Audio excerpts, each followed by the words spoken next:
It's equipped with both a cockpit simulator and a full-scale Dragon mock-up to conduct simulations both for nominal and off-nominal situations. And recently, the SpaceX team shared the exact same ISS simulator that the astronauts train on with the public, so you can try your hand at docking the ISS. If you head over to iss-sim.spacex.com, you can try your hand at docking with the space station.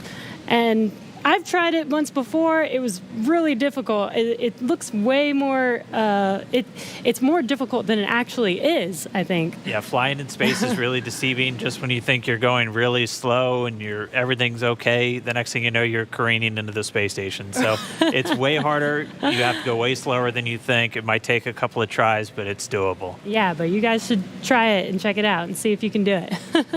So let's check in with John Innsbrucker for a quick update on Dragon and Falcon 9. John? Well, we're coming up on T-minus 3 hours and 35 minutes. All continues to go well for today's launch. Now on the launch pad, Falcon 9 is powered on. Engine and stage checkouts were performed last night. All of those looked good. Now we're currently pressurizing gas storage vessels on both the first and second stage. And as I like to report, the good news is there's nothing significant to talk about on the rocket right now. Now on top of Falcon 9 is the Dragon spacecraft. That's being prepared for the crew. The Dragon propellant system was pressurized to final flight pressure about an hour ago. We had the support team arrive in the White Room just inside T-minus 4 hours, and we're waiting right now for the crew to walk out of the O&C building, and they should arrive at the pad by about T-minus 3 hours. For the Dragon spacecraft, all systems are also currently go. The Air Force range reports no issues at this time. The range will be maintaining both air and sea space clearance around the launch pad. They also help support things like putting the roadblocks up to prevent access to the hazard areas at both the launch site at 39A and around the Cape. Now, the big question, of course, is the weather. And as I've said before, we all talk about it, but it's the one thing we can't do anything about. Weather is 50% probability of good conditions. We are going to be watching for the clouds, lightning, thunderstorms. The sea breeze is not as strong today, and that's going to not help push all of that back over Central Florida. But right now, things are looking good with both Falcon 9 and Dragon as we count down to liftoff. Now, we want to see where you're following today's launch from, so we're going to jump over to Tahira at our social desk. Thanks, Sean. So glad to hear that things are at least looking good right now for this launch. Really hope it stays that way. So we just took a look at numbers of viewerships across our social media platforms, and there are now 500,000 of you tuning in for today's broadcast. Welcome, guys. We are so excited to have you. We also have the top cities right now tuning in, and that's Columbia, South Carolina, Houston, Texas, Los Angeles, New York, and Orlando. So it seems like the East Coast is really pulling today's viewership, but hey, last time on Wednesday, California came in and Los Angeles stole the whole show away. Let's take a look at what's being shared online right now. So right now we have this future astronaut, and I don't know who he had to call, but it looks like he is in this SpaceX suit and his Tesla getting ready for round 2. Absolutely love it. Let's take a second look. Okay, right now we have a French bulldog. It looks like taking Bob's place for launch right now. This is so funny. We'd love to see it, guys. And so for those of you tuning in, be sure to use that hashtag LaunchAmerica on social media and show us how you're getting ready for liftoff. So earlier in the show, we polled users to see which NASA logo you're sporting for today's launch, and the results are in. You're getting ready for liftoff. So it looks like in the show, we polled users to see which NASA logo you're sporting for today's launch. Are you wearing the meatball today? The results are in. That leaves the worm falling a little bit behind, but hey, now that the worm is back, maybe y'all will be sporting it more often. And so with that, let's head back to Marie at NASA Kennedy. Marie? Thanks, Tahira. We have some really spirited reactions here. We're looking live at the ONC walkout doors, but I just have to tell you, Leland threw up his arms in the air in victory when he saw more people sporting the meatball, and Lauren looks like someone just kidnapped her dog. I am shook. Go worm, go away worm. Oh, wow. You know, you can't predict, you know, how everyone else feels. That's the beauty of diversity of opinions, you know. And other traditions like the meatball and the worm, or a card game that we play called Possum's Fargo. And you have to play enough hands to where the commander loses the hand before we can walk out. So that's probably going on right now, and they're getting ready to have Doug lose his hand.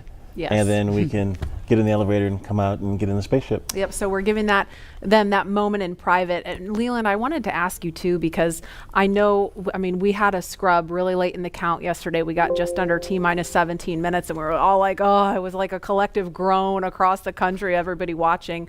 And I know you've been through a delay once yourself on one of your shuttle flights. And I wonder, what does it take to kind of refocus yourself on day 2? Do you go through all the exact same preparations? Do you do anything a little different? Is there a little bit of superstition involved? No, not really. We try to keep everything the same way because we've practiced this way, and now we're in the real day. We're playing this way. So if you stay the same, kind of the same form and function that you've done before, nothing else hopefully will happen that's out of character to your mission. So I think we just try to stay the same way. Yeah, that's good insight. And I know, Bob and Doug, we heard them on the comms after that as they were detanking Falcon 9, and we're waiting for them to get out of Crew Dragon, and they were just cool, calm, collected, thanking the teams for doing a good job. Nobody's getting launch fever, and they're going to do the same thing today. No matter how many people are watching, they're going to make the same call as they would if nobody was paying any attention. Right, and I was talking to CJ Sturkow before I launched on my first mission, and he said that he made a mistake and flipped the wrong switch on Ascent. And he glommed on that and was about to make another mistake. But he said that he had to just focus and get back to, grace under pressure so that he would make a third mistake, which could have been, catastrophic. So that's what we always try to do, is to try to do everything the same way, be very deliberate, but be very graceful, not really try to overthink something, but try to stay safe. Absolutely. And calm. Yeah, that's so key, and I know that's top of mind for all the SpaceX and NASA teams working on this today. And again, we're just standing by. We expect the crew is going to be leaving the suit-up room in just a couple of minutes, so we're giving them those last few minutes in private at the ONC building. And again, we're looking at the pad here. One of the other things that struck me, we watched the videos about Bob and Doug, and when I went home on Wednesday, because people saw, a lot of people who were watching and then are maybe watching again today, saw the videos about them, learned a little bit about their military background. My husband's a Marine, so he's like super pumped about Doug. Doug tweeted Semper Fi, and so I know like all the Marines out there are like just super pumped about seeing this, and the airmen that are watching Bob, seeing them represent the Air Force. It's just such a cool moment for our military community, and as a military spouse, I definitely feel some of that pride. I saw Charlie Bolden last night coming from the restaurant, and he was very excited about Doug as a Marine, and he's a Marine, and so Semper Fi was definitely something he said. Godspeed, Semper Fi, go Crew Dragon. So it's our military people that are helping us with this launch, with the recovery, with all these other things, is very important to the success of the mission. Absolutely. And we want to turn our attention back to the Neil Armstrong Operations and Checkout Building. If we could, we want to take you to a picture of the doors. There they are. Those are the doors at the back of the crew quarters building, and it's an area where family, friends, and members of the media can share one final moment with the crew before launch. Beginning of the march towards launch for every American mission to space since 1968. This is the moment that is immortalized on film and video for 400 different astronauts from Apollo all the way through Space Shuttle, serving 150 total missions, and soon, the weather cooperates, mission number 151 with the first 2 commercial crew astronauts. These doors carry with them a legacy of purpose and action, and today they will announce to all of us the start of this, NASA's SpaceX Demo 2 mission. And you saw just a little bit of my walkout from STS-129, my last mission, and I remember having my friends and family out there. There was my chemistry teacher that was in the crowd. She got me turned on to science and helped me actually become an astronaut. And I just remember her being in the crowd saying, "Go Leland!" And it was just such a a memorable moment for me. It kind of got more rocket fuel in my veins, getting me ready for my mission. Yeah, absolutely. And we were just looking at a live picture outside of the building where we could see some of the folks gathered. We could see Doug and Bob's immediate families. There's a small contingent of media there. I mean, normally that place would be just kind of jam-packed with as many people as we could fit in there to capture that moment. We of course had to scale that back a little bit to maintain social distancing, but there's still a very excited group of people standing outside the building right now waiting for that to happen. Yeah, it's so cool to see their families there and that they have that moment with them prior to getting inside of the Teslas. I mean, seeing that the last time we made that attempt was this incredibly emotional moment. I have no doubt it will also be emotional again. But yeah, that I can only imagine what's going through their heads, in that moment when they're just waving goodbye for the last time before flying. I mean, Leland, were you nervous? Were you? At that moment we were, we had been a little jovial in the suit up walkout, but I think at that moment we were thinking about our families, leaving our families, but then at the same time we're going to do this incredible thing for helping advance our civilization. We are working as a team, all the other teams now with SpaceX and NASA and people all around the world really, in recovery and all these things, helping us get to space so we can advance our civilization. And I think those moments are really heartfelt for us, that a team of people have helped us get to this point. Absolutely. And we are looking at a live picture now of Bob Behnken and Doug Hurley walking down that hallway in the astronaut crew quarters. We just saw Doug wave at the screen, and they're just turning the corner, getting inside that elevator. And this, you can't see it from here, but there is a banner hanging there. You can kind of see it in the back. There's a banner hanging on the wall of the elevator with the signatures of all the people who worked on this mission. So it was really important for them to hang that up in there so Bob and Doug could see it. Yeah, we see that, and we see all those signatures of people that have helped us through training, through fit check, through all of these moments and getting ready for this mission. And it feels like they're going along with us on the ride. Absolutely. And as we wait for the crew to come downstairs to the first floor, we will pause to honor today's efforts with our national anthem. Kelly Clarkson just blew us away with a fantastic rendition Wednesday. Here she is again. Say, can you see by the dawn's early light what so proudly we hailed at the twilight's last gleaming, whose broad stripes and bright stars through the perilous fight o'er the ramparts we watched were so gallantly streaming, and the rockets rock alive, the bombs bursting in air gave proof through the night that our flag was still there. Oh, say does that star-spangled banner yet wave o'er the land of the free and the home of the brave.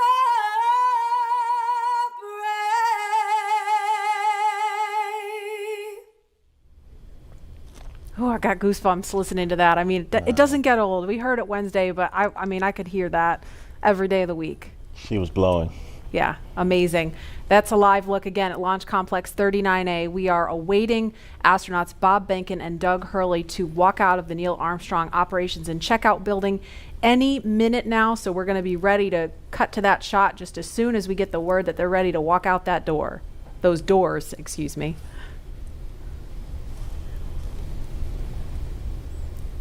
Again, looking like it's been a beautiful start to the day here on Cape Canaveral, but we're keeping a close eye on weather because it looks a little iffy as we get later into the afternoon, closer to launch time, which again is 3:22 this afternoon. It always blows me away every time I visit Florida is, 1 hour it's this beautiful, clear, gorgeous day, and then an hour later it's a thunderstorm. You said it. Welcome to our world. And then an hour later, it's back to clear. Yeah. Yeah. Wow. Just similarly to last attempt, right? I mean, just 15, 20 minutes later, it was good to go. I know, it hurt my soul because we have this instantaneous launch window. It's not like with shuttle where we could give it a couple more minutes because you had a 10-minute window. We have a single second to get this off the ground. So everything's got to be just right. The conditions all have to be green at that moment. Again, Mother Nature showing she's in charge. Absolutely. And we just heard we're about 30 seconds, less than 30 seconds now from seeing the crew walk out of those doors. So we are standing by to show you that moment live.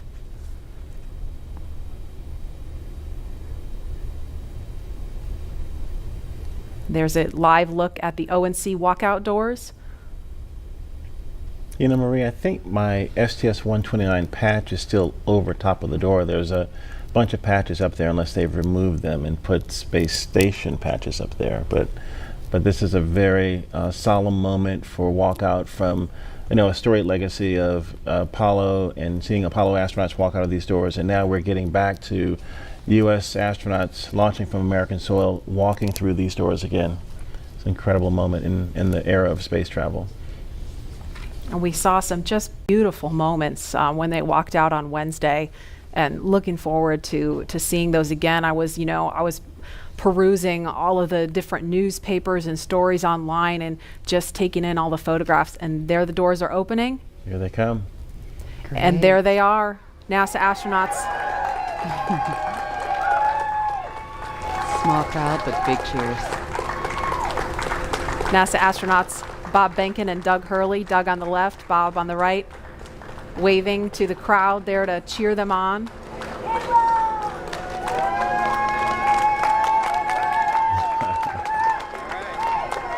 And there are their families right in front of them. The virtual hugs, a very special moment. Fist bumps. Are you going to be on good behavior?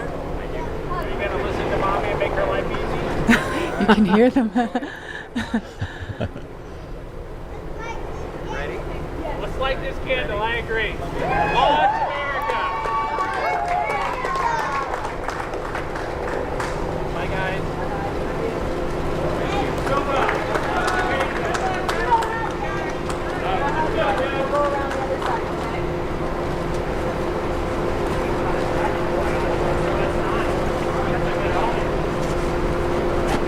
Now they are getting into the Tesla Model X that's going to take them to the launch pad, being strapped into their seats. Their suit techs are attaching their umbilicals, so integrated into the Teslas. These are not just the new Tesla you can just buy off the web or in a Tesla dealership.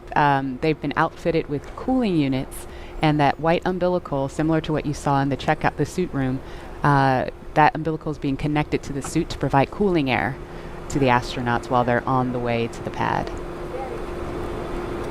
And those Falcon wing doors are closing. Super sleek. A rapid departure from the Astro van. Yes, I would say so. And their flight surgeon is in the front seat in the passenger side, taking the journey along with them.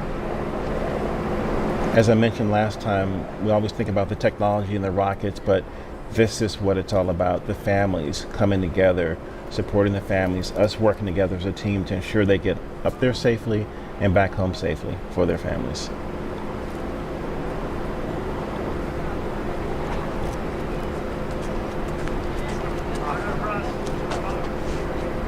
I couldn't hear everything they were saying, but I did catch Bob telling his son to be good for mom and make her life easy. As a parent, I appreciate that. Let's see that prominent NASA meatball.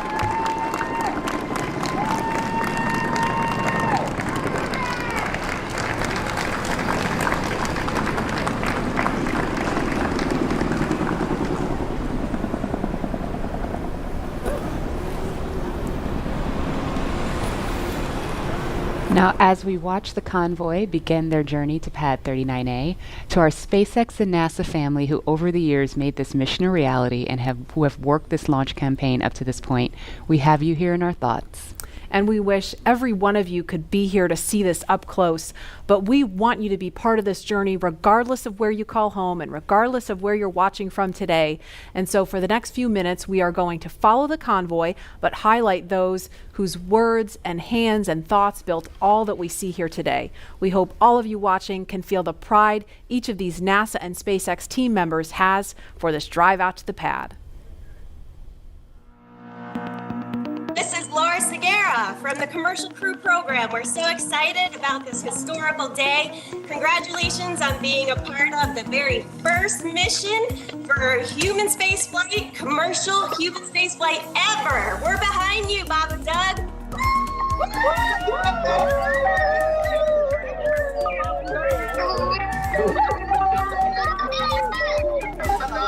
I'm Nicole from SpaceX in Cape Canaveral, Florida. Congratulations to SpaceX for hitting another major milestone, and safe travels to Bob and Doug.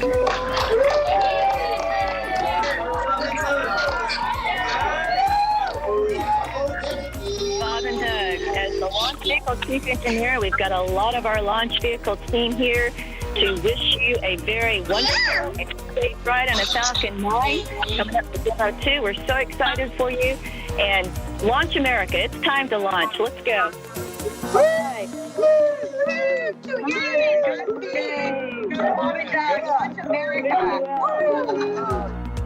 Hi, this is Perla from Hawthorne headquarters. We want to wish Bob and Doug a safe trip to the International Space Station. Go Dragon!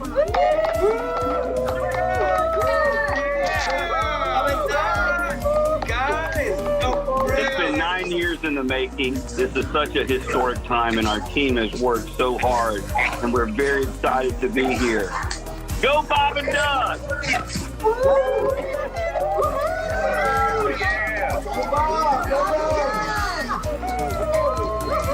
Hi, this is Sam from McGregor, Texas. Go Bob and Doug, go NASA, and go SpaceX.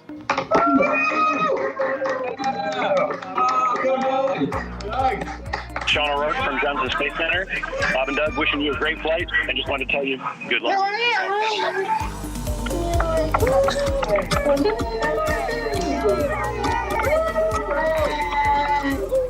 Hi, I'm Dustin Kamak with NASA Kennedy's Communications and Public Engagement Directorate, and we all want to wish Bob and Doug safe travels and Godspeed.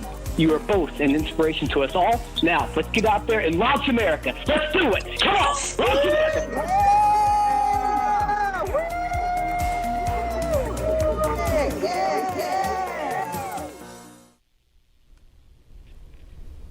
I love seeing that group of people. I mean, we saw all those different groups of folks from NASA and SpaceX, from all different walks of life that have come together to make this happen. And that was just a small fraction of them. Look at that shot. That is so cool. Wow. A little thumbs up from, I guess that's from Bob. Yeah, and you know, it took a little bit of creativity to get this shot to happen. We have a chase vehicle that's on the other side of the road, which is of course shut down, so we could get a camera in there and follow them out. So we are really thankful to Kennedy Space Center Protective Forces for helping us make that happen, so we could see Bob and Doug all the way out to the launch pad. My ride out was a little bit different than what they're experiencing in this Tesla, because we had the Astrovan had bench seats on each side, and we could look across at each other as we were driving out. And it was moments where we would tell some jokes and look, but sometimes we would just look at each other, and we had such gratitude for having this opportunity to launch into space and to think about all the people that had a hand in helping us get in that vehicle to drive out to the launch pad, to get ready for this momentous moment. And I think that's probably, even though they're sitting, side by side, I think they're probably thinking of the gratitude and the people that have helped them get here, so that they can be on the, the pointy end of the rocket, getting a chance to go up to space. It's just a momentous moment. And they're listening to some tunes too, I heard, right, Lauren? Yeah. There are at least 3 songs on their playlist that are super interesting. The first is AC/DC's Back in Black. You know that one. Yeah, well, who doesn't? Right. Another one that they're listening to is the elevator music from the Blues Brothers film, The Girl from Ipanema. Oh, Leland. Okay. Got another career. That's enough. Career That's number enough. 3. That's enough. Right. NFL, astronaut, musician. Yep. And of course, they are also listening to the Star Spangled Banner, the Army French Horns version. Now, we didn't have tunes in the Astrovan. No? And I know that the Tesla has a really kicking stereo system. Is that still the custom stereo system that's in the Tesla? I haven't been in this one, so I don't know what they're rocking, but I'm sure it's pretty cool. And again, just for some perspective, they left the operations and checkout building just a minute ago, and so it's about a 9-mile drive from there to the launch pad. It takes them around 20 minutes, kind of depends on how quickly they're trucking.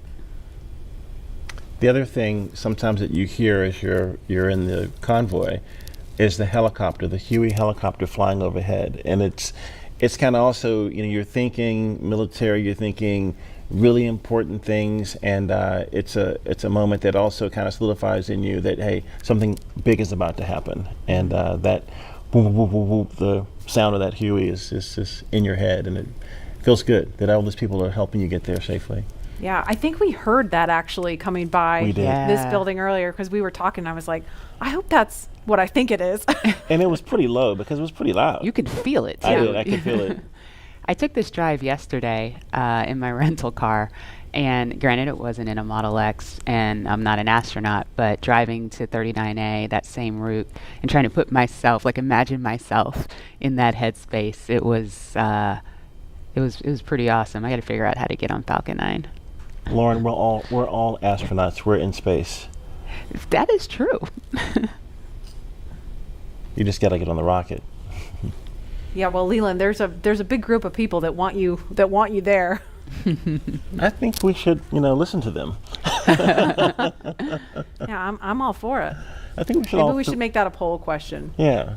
Well, we should all maybe go to space. What do you think? I am on board. I mean, not literally right now, but I would like to be on board. Lauren, would you go with us? Absolutely. Okay, poll question.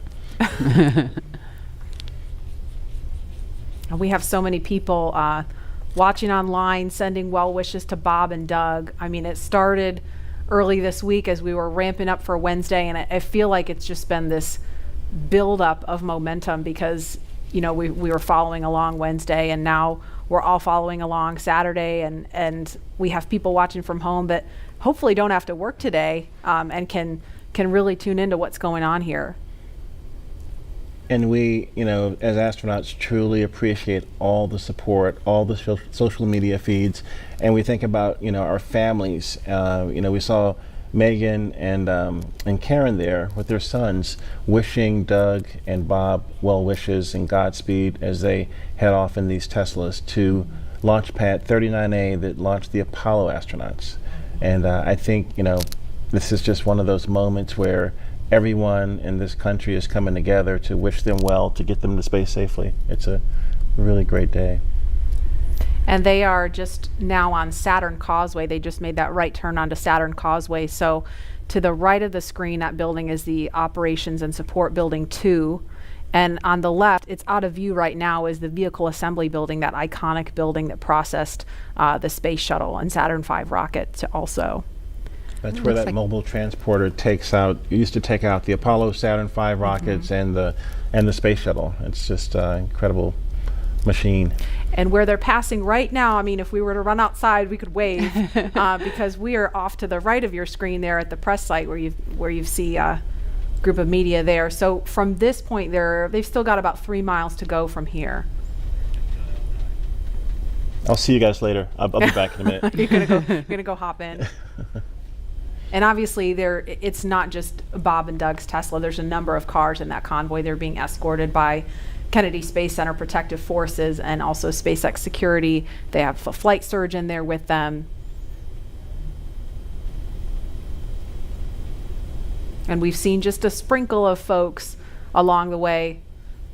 Normally we'd have a whole lot more people out here watching this, but we really appreciate you watching online and from home. Again, wherever you are, at the beach, watching on your phone, your tablet, your whatever mobile device you have, we're going to be here every step of the journey, taking you through it moment by moment.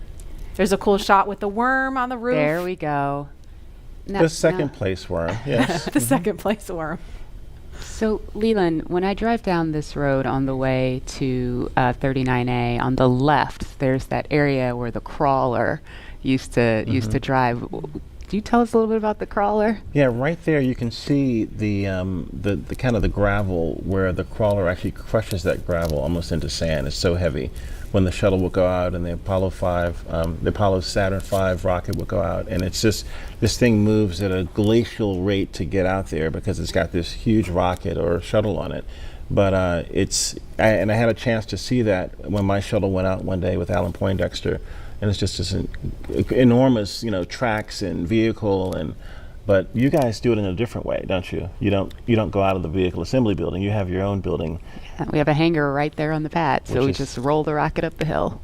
You kind of do it like a Soyuz, where you just raise it up right there from horizontal to vertical, and it's done. Yeah. Horizontal integration, so you don't need an enormous building in order to process the rocket and mate Dragon to it.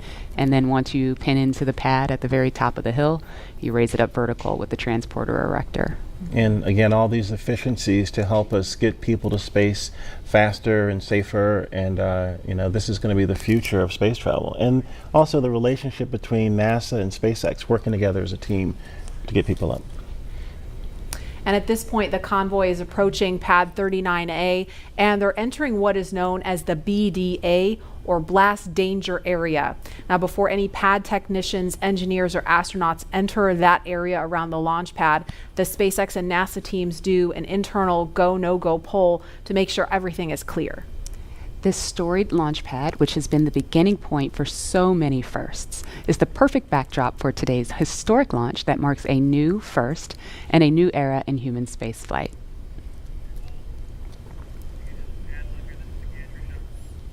And here's a view from our gantry near the Launch Complex 39A. So we've got another view of the convoy going by here. If I had to count up all the cameras we have all over the place for this, I'd be here all day. That's a beautiful shot right there, looking at the Kennedy Space Center and Merritt Island and all of the nature around us. It's a big buffer from 39A so that we can be safe and launch our rockets off to space safely. Absolutely, and a lot of people don't realize this is a national wildlife refuge. I mean, I pass turtles on the way to my car every day. Yeah. Well, when we would run from the operations and checkout building, we'd have to watch out for snakes and for alligators, and so to be really careful about the wildlife. We used to have one who lived at 39A. Oh, really? Yeah, an alligator. Oh, well, maybe we'll see him. We'll keep an eye out. Tweet at us if you see any. Did you name him Worm? Ooh, I was ahead of my time. I don't know how an alligator would feel about being called Worm, Leland. Yeah, well.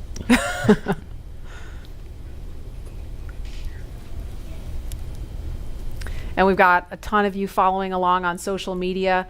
Lynn says, as a fellow Missourian, we're so proud of Bob. Launch America, we will be watching from the Space Coast, cheering loud.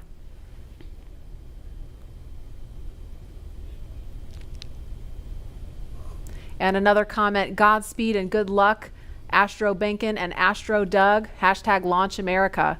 There you see the SpaceX horizontal integration facility. It's on the left of the screen now. We saw the front of it from the other angle. Or I'm sorry, no, there it is. I was getting my buildings mixed up, so it's on the right now. Yeah, bigger building. The other is the Falcon Support Building. It's where all of our offices are, and yes, you're correct. Thank you for the correction, Laura. There's our hangar. We process Falcon Heavy in there. There are other boosters in that hangar as well. And the rocket and Dragon that is on the pad right now was put together, or rather finally integrated inside of that hangar and then rolled out to that pad to go up vertical. And there it is. That shot really gives you a sense of the scale of the Falcon 9 rocket. Those Teslas look teeny, teeny, tiny, making their way up there. And so as they make their way up to the pad, we're going to throw it over now to Hawthorne, where Jesse and Dan are watching the action. Hi, guys. Thanks, Marie. Yeah, really cool watching the Teslas pull up, driving on the launch pad just a few feet away from the vehicle. This is awesome and getting really excited over here. And with us looking at the launch pad right now, we've had to do a number of upgrades, but not only to the launch pad, but SpaceX has also made changes to both Falcon 9 and Dragon to enable flying crew. And a key update to this latest version of Dragon is its highly reliable launch escape system that is capable of carrying crew to safety at any point during the ascent of the rocket. Another pretty key upgrade is the Dragon's new life support system. As you can imagine, flying humans requires keeping a habitable environment throughout the entire flight, and that means covering everything like providing breathing air, keeping the capsule at a safe pressure, keeping it free of contaminants, removing any carbon dioxide in the air, regulating the temperature, the humidity, all of these things, and also implementing that waste collection system, aka the toilet. That sounds pretty important. The changes to Falcon 9 were small but extremely meaningful to meet NASA's requirements for safety for human spaceflight. And specifically, SpaceX had to prove a high degree of fault tolerance, meaning that small failures in the system would not lead to mission failure.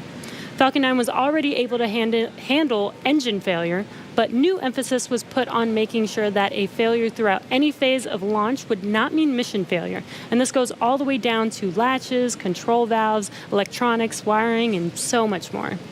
All right, well, with the astronauts now on location at Pad 39A, we're going to swing it right back. Marie, Lauren, Leland, take us through the crew making their final steps towards the Dragon spacecraft.